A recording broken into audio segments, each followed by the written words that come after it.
Every year, 17 million people take the big gamble. They go for a holiday by the sea, knowing perfectly well there's a 50-50 chance of a year's savings going down the drain.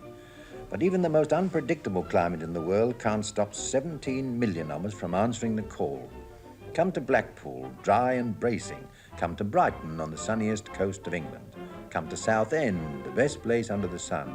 Come to Weston-super-Mare for fun in the sun. Come to Scarborough, on the drier side of Britain, and so on. Sometimes the sun does shine. The big gamble pays off, and some of the 17 million people hit the jackpot. What is the jackpot? Why do people like to be beside the sea? Let's look at a fine warm day in a single seaside town. Somewhere not too big, not too small. Somewhere like this, on the coast of Kent at the height of the holiday season. It's 7 o'clock in the morning and a sunny day is just beginning.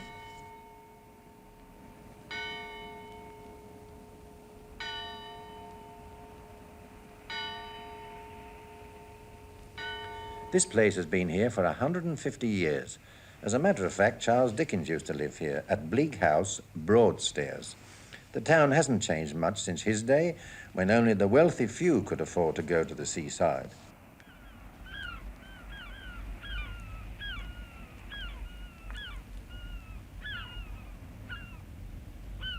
Now, in these days of holidays with pay, thousands come here. Broadstairs has grown up with the seaside holiday.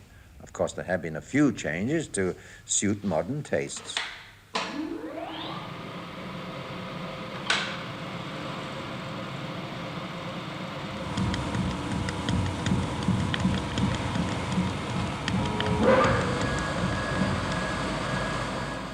Eight o'clock in the morning. 100 gallons of ice cream is being mixed and frozen, all to be eaten in threepennies and sixpennies before the day is out. But it isn't ice cream or candy floss or bubble gum or slot machines that bring people here. The two big attractions are just the same as they were when seaside holidays began: the sea and the sand.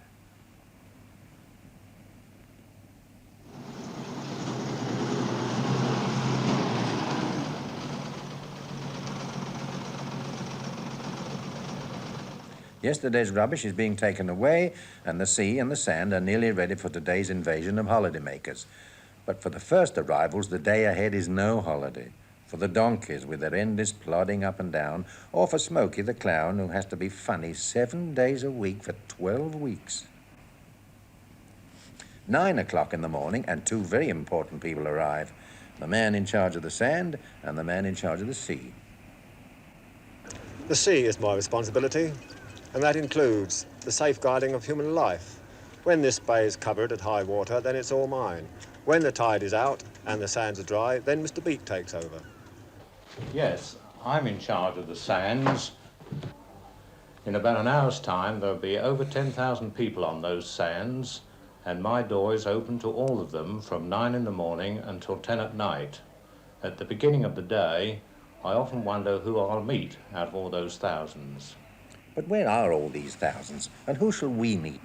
They're all here somewhere, having breakfast in the 185 boarding houses, guest houses, or private hotels. Here, perhaps, 1 minute from sea and main bay, the guidebook says. Or here, hot and cold water in all bedrooms, separate tables, few seconds from sea. Or here, all rooms have interior spring mattresses, majority have bedside lamps adjacent to sea. Or here, excellent Yorkshire cooking 1 minute from sea and bandstand. Or here, where we find Mr. and Mrs. Birchall from London. We're staying in a boarding house. It's costing us 7.5 guineas a week, half for the children. There's the wife and the two children. It's the first holiday we've had for 5 years. The children have been too young before to bring away on holiday. I think this year they're just about the right age. I've taken on a part-time job 2 evenings a week. I'm a waitress, and of course I make quite a bit of money to help towards these extras, these luxuries. We wait until the last few weeks and really have a purge. We sort of cut everything to the bone and save everything for the holiday. Not far away, spending their first seaside holiday, are Mr. and Mrs. Gowland from the north. The wife and I and the 3 children are staying here at a boarding house for a fortnight, and we're paying 5 guineas per week. Well, we had planned to go to Austria a few years ago, but we had the twins, so this time we came to the seaside. My job's domestic service. I've been in service for the past 25 years as a cook, butler, valet. Coming to the seaside and living in the boarding house is quite a relaxation for me to have other people to wait on me. As one that's done all this type of work, I find that it is a great relaxation to just sit back and have other people wait on me. And this, the guidebook says, is a first-class hotel overlooking the sea. Staying here is Mr. Brigden, who has escaped from the city. My wife and I, and our daughter Valerie, age 15, are staying here for a week's holiday. It's not our main holiday. We hope to go to Belgium this year, but it's what I call the extra week. A week that I look on as being one for rest rather than hectic holiday making. Some people, of course, for one reason or another, take their holidays alone. They seem to go on going to the seaside all their lives. Perhaps it's less lonely there. Perhaps it's full of memories. Perhaps it's because of the timelessness of it all. The pattern never changes. 10 o'clock in the morning. Everybody in the town will be walking in one direction and one direction only, towards the sea.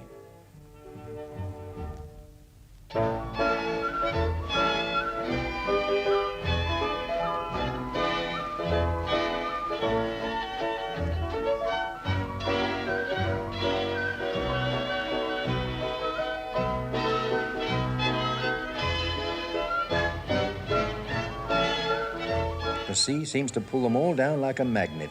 It's easy to see what the kids get out of it, especially when there's a clown thrown in for laughs. Yeah. I put my funny red nose on now. Oops. Oh, nearly went in my mouth, didn't it? Ah, you're the little boy that pushed me in the water last week, didn't you? Yeah, and you will get another ducking this week. But the beach attracts young and old alike. The 10,000 people are all here.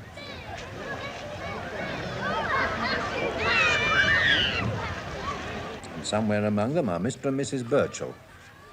We seem to make for the beach every morning, automatically, walk straight down to the beach, collect our deck chairs, sit down. The reason we pick the same spot mainly is we're rather near the litter bin, and they do love picking up little bits on the beach and running backwards and forwards to the litter bin. They think they're being so clever, tidying up the beach. Well, I must say I'm rather lazy. I just sit. Dennis digs the hole and bigger and bigger. As fast as he's digging it, Tony's filling it in, wondering why it isn't getting any bigger. Well, I think I just like to see them playing on the beach and just enjoying themselves normally. I think they look so cute, running around in bathing suits. And I get a kick out of it somehow, just sitting there watching them.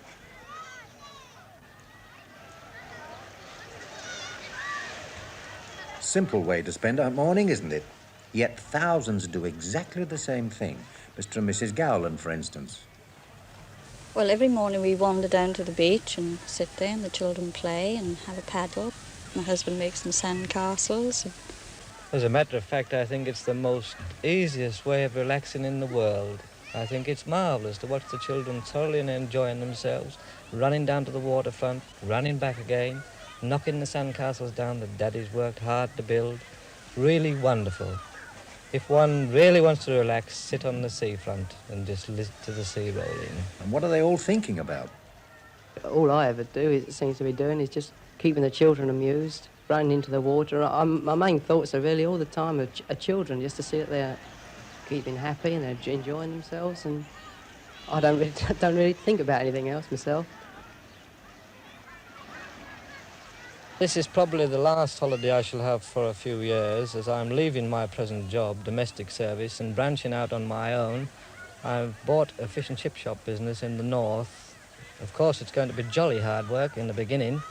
It's no easy matter starting from scratch, and that's what I'm starting from. But I think I'll come through in the end.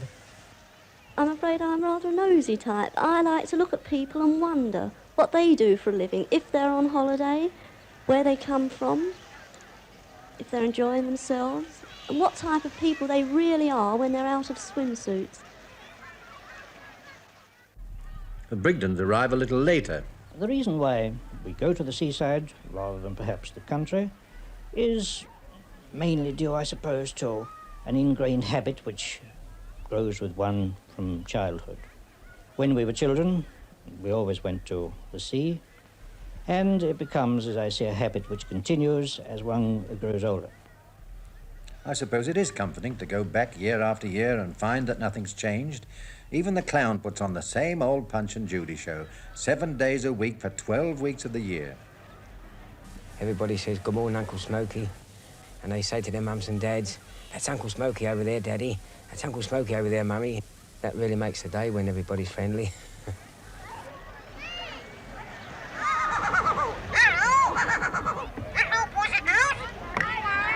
Hello, oh, Mr. Punch, put that stick down. I've got a little job for you. What?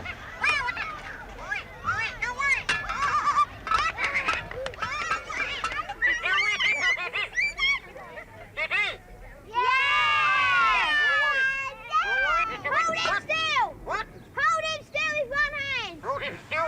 What did they do him?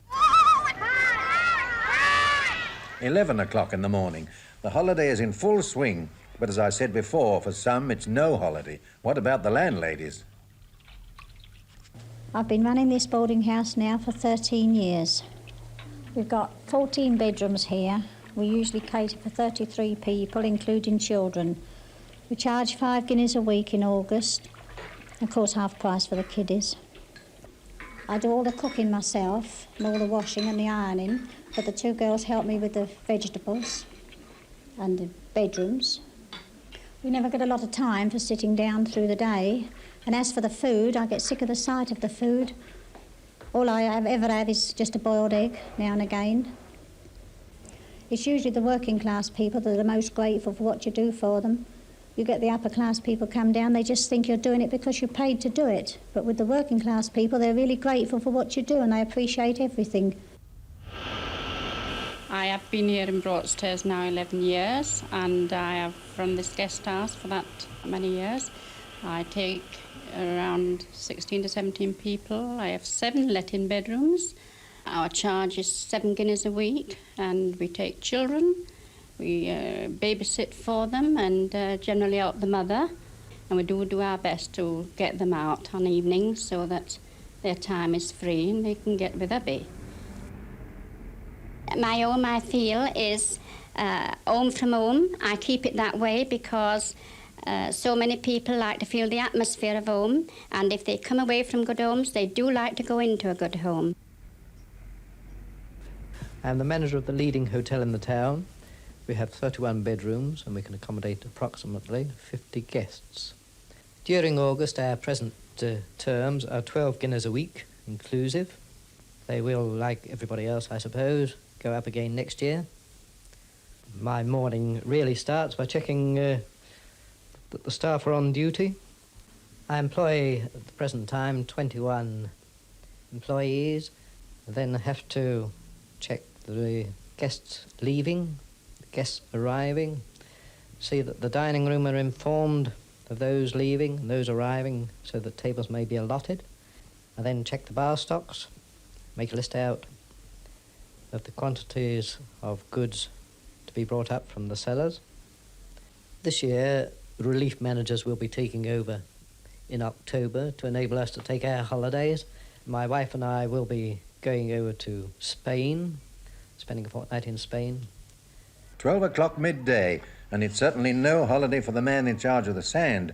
His office door is still open to all and sundry. Come in. How would you like this for your breakfast? Not very much. How long have you been putting up with this? 2 weeks. Have you spoken to your landlady about it? I didn't come down here to have rows, and anyway, I've got a train to catch. I get a lot of little complaints of all sorts during the course of the season, not necessarily concerning the sands, but about accommodation, food, etc. I always ask people whether they have complained to their landlady, and invariably they say no. For example, there's the chap who can't stomach eggs for breakfast. Instead of asking his landlady quietly whether he might have toast instead, he puts up with the eggs throughout his holiday, then comes and sees me on the very last day. It's my policy to listen to all complaints. It's not always possible to do anything about them, but people seem pleased if they can come to someone like me and get it off their chest. If they go out of this office door feeling happier than when they came in, then I feel I've done my job. 1 o'clock. Bang on the dot, most of the 10,000 people sit down to lunch. And that's all part of the big gamble. Food is very important when you're on holiday. Usually very nice, very well laid out, very clean, always cold water on the table. The lunches are very, very good in themselves, very sustaining. They keep me going quite well. Believe me, it's really lovely to just go down, sit down and have your lunch brought to you. An hour or two do play up sometimes at meal times, but on the whole they are behaving very well down here, much better than they do at home normally. Of course, when you've worked for a person that spends in the region of 2,000 a year on food, it makes one rather critical. But then, I'm not here to criticise. I'm on holiday. I'm just relaxing. If I went down into that kitchen for an hour, I could organise a 5-course meal consisting of tomato soup, fried fillet of Dover sole, roast fillet of beef, followed by a chocolate souffle with cream, and then a cheese savoury, followed by coffee. We usually come into lunch about 1 o'clock. Appreciate the variety of the menu as much as the elasticity of the hour for lunch, which extend normally from about 12 till 2. The actual food, of course, I say this with all due respect to my wife, is more varied than one gets at home. And one has a choice, and one appreciates the fact that one can choose perhaps hot or cold meals according to the state of the weather or one's own inclination. Others take their lunch according to their inclinations. Fancy carrying this thing along the beach for 12 weeks. I'm going to get one with wheels on next year.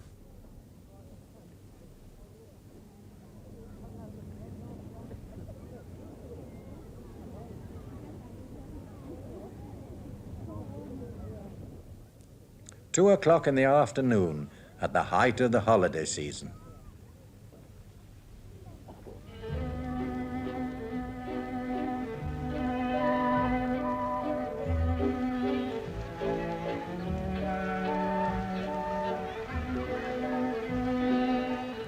Three o'clock. Everybody's back on the beach. The sun is a little hotter now, and home seems a long, long way away.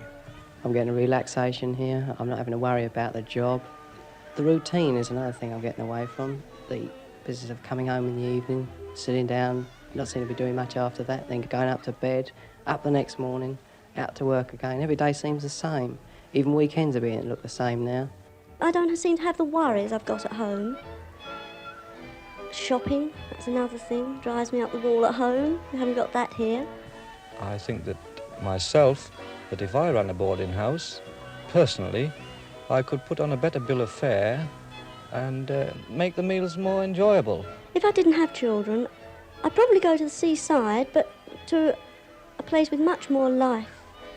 Dancing, fun fairs, entertainment. I love crowds, and in a small place you don't get too many crowds. Well, if I didn't have children, well, I think I'd go lots of places of interest that I've never been to. I'd go to the Broads, I'd go to Lake District, Scotland, Wales. I think I'd go anywhere, really, where I could have a bit of relaxation and entertainment in the evening. I like an occasional dance, and I like the drink. My real ambition is to go to a holiday in Spain and see a bullfight. That's what I really want to see before I finish. After lunch, we usually go down to the jetty. I like the jetty, I think, better than any other part of Broadstairs. It has such an old-world atmosphere about it. Indeed, I think it is the oldest part of Broadstairs. I like the smell of the tarred ropes and the seaweed, and the masts of the boats in the harbour swaying gently from side to side. It gives it such a nautical aspect. Dorothy, that's my wife, and I usually sit in deck chairs. I read. I always take a naval book or some sort of a story of the sea. I find that the sea breaking round the jetty gives me, an added atmosphere in reading the book, rather like going to a cinema with stereophonic sound. My wife, she busies herself with her knitting, and Valerie, usually goes off to watch the fishermen or look at the boats bobbing in the harbour.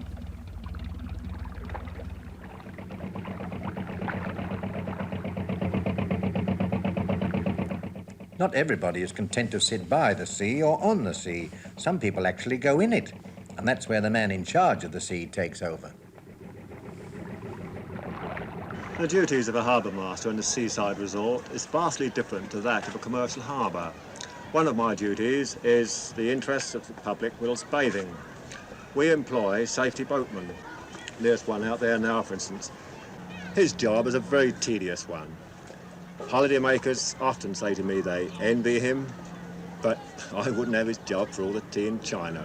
He's got to sit out there, rolling, rocking around, putting up with the shouts and the screams of the holidaymakers enjoying themselves, keeping a weather eye on all the bathers that decide they're going to swim the channel, and they decide they're going to swim out beyond this old pier. They go out there, the safety boatman goes after them and usually warns them. He doesn't always get a kind remark back. Sometimes he's told to go to hell. Another time he's told, don't you worry about me, old chap, I'm insured. But we've yet to see insurance cars holding anybody up once they get into trouble. Well, I suppose people at the seaside tend to take life a bit light-heartedly, but behind the scenes there are some who take it rather more seriously. Now, gentlemen, we come to minute number 242. This concerns the renewal of the privilege of operating the Peter Pan Railway on the sands. Call upon Councillor Valsler. Madam Chairman, I consider we should not allow the Peter Pan Railway to continue. We have seen the town go down and down with each new commercial innovation. Madam Chairman, as a lifelong resident of this town, I maintain Broadstairs does not want this kind of entertainment. We definitely can do without this exploitation, and I consider this is only the thin end of the wedge. And if we allow this thing to continue, we should presently have a fun fair, possibly coconut shies, and all the various things which go with this type of entertainment. Madam Chairman, I'm appalled by the previous speakers who seem to me at least 3 or 4 decades out of date. The Peter Pan Railway has transformed a useless and untidy corner into a place of pleasure and happiness. Madam Chairman, I feel sure that Queen Victoria and Charles Dickens would not receive too great a shock if they came to Broadstairs again, and I'm certain they would approve the Peter Pan Railway. All those in favour? 7. Those against? 5. The motion is carried, and the Peter Pan Railway will continue to operate on our sands. And the children continued to enjoy it all. There is always one child that follows me about the beach and never leaves my side. Normally, I suppose some people would get fed up with the kiddie, saying Uncle Smokey, the same child all the time, but I don't know, they're all the same, they're very nice. If we didn't have him following us, well, there wouldn't be no clowns, would there? 4 o'clock, I need hardly say, is tea time, and for Mr. Gowland, something of a butler's holiday. I think that through lack of experience, they don't just put the various things in, the condiments into the food to make it exciting as one normally does. And one is naturally coming away from one's own kitchen and feels that if the food is up to scratch, then the holiday is perfect.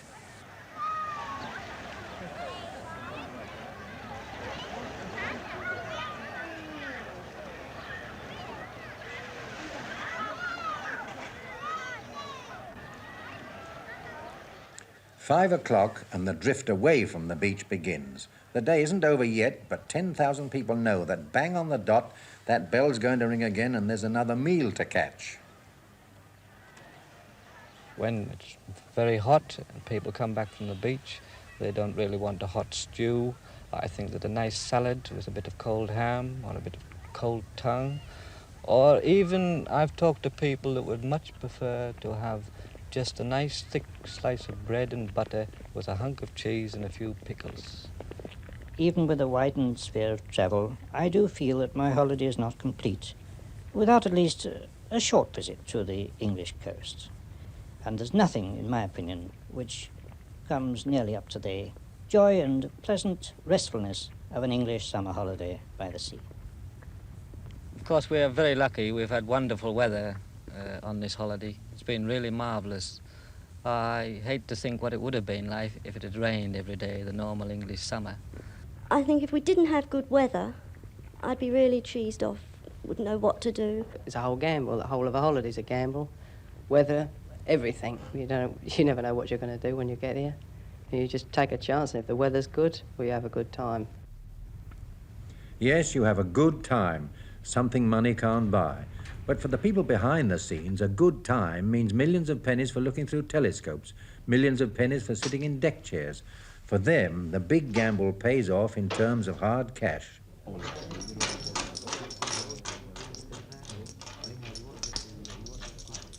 But for most of us, a day by the sea is not a profit or a loss. It's something we remember all our lives. Nobody seems to have done very much, but as the day draws to a close, something seems to be over.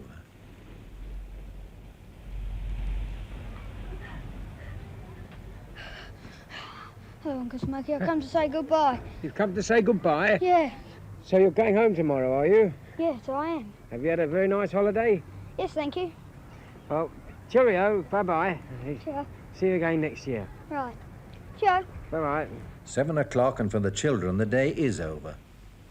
Well, after we've had our supper, we go up and start the routine of getting the children ready for bed. They're really ready for it by then. They've been so busy during the day doing nothing. We get them into bed, and then the thing I really look forward to is getting myself ready to go out for a couple of hours. Light music, I think, is the ideal fare for evening listening, particularly at the seaside. One doesn't want anything too heavy. We usually go down to the local pub, have a drink. I usually like a brown and mild, and Pat usually has a gin and pep. The cabbage is soggy, potatoes are parboiled instead of being fully boiled, and they just sit there and play with it, and really they're ravenous. Whether they're grumbling about the food or dreaming of going to Spain, whether they're escaping from city life or just remembering, people seem to go on going to the seaside all their lives. 8 o'clock in the evening. A fine, warm day is ending. Hello, Arthur. Hello, Had a good day? Well, with the weather like it is today, one just can't go wrong, but this wretched wind's freshening up now, so let's hope it'll clear up by tomorrow. How about yourself? Apart from one or two of those tiny complaints, things have gone pretty well. Good. It's been a nice sunny day. People have been enjoying themselves. And now they've all gone home. 10,000 people, 6 donkeys, a toy railway, and 1 clown. Oh, when I finish my day's work, I look forward to tomorrow's day's work. One day's exactly the same as another, and well, I'm always glad when the next day does come. To hear the children all happy again, laughing. Yes, and there'll be 10,000 people back on that beach tomorrow, if it doesn't rain. Why do people like to be beside the sea? I don't know. But one thing I do know. 17 million of us will all take the big gamble again next year.